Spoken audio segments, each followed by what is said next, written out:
धनंजय मुंडेंचे सहकारी राजेंद्र घनवट आणि पोपट घनवटांनी शेतकऱ्यांच्या जमिनी लाटल्या। अंजली दमानी यांचा पीडितांना सोबत घेऊन आरोप। 11 शेतकऱ्यांची दमानी यांकडे कैफियत।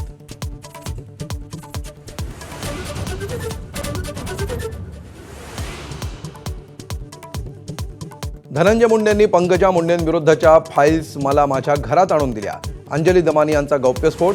फाईल्समध्ये काय होतं आणि कसले पुरावे होते हे मात्र सांगितलं नाही।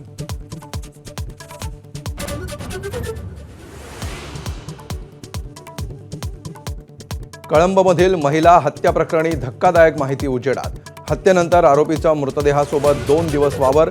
अनैतिक संबंध आणि पैशाच्या वादातून हत्या झाल्याची पोलिसांची माहिती।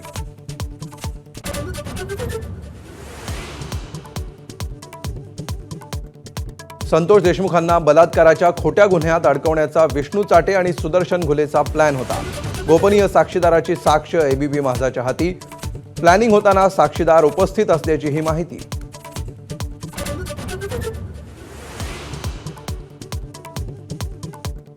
खोक्या प्रकरणात व्हिलन ठरवून आपल्या खुनाचा कट। मराठी वृत्तपत्राला दिलेल्या मुलाखतीत आमदार सुरेश धस यांचा खळबळजनक दावा।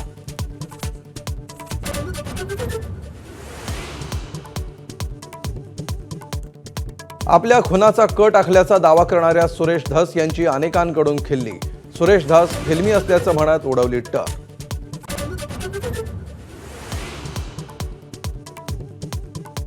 मोदी 75 वर्षांचे होत आहेत म्हणून आरएसएसनं त्यांना बोलावून घेतलं। खासदार राऊतांचा दावा।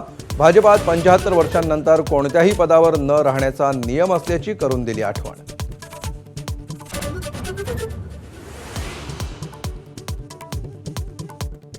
मुंबईत मराठीचा अपमान करणाऱ्या L&T कंपनीच्या वॉचमनला मनसैनिकांनी लगावली कांचीलात। तर राज ठाकरेंच्या निर्देशांनंतर मनसैनिकांची ठाण्यातील बँकेत धडक।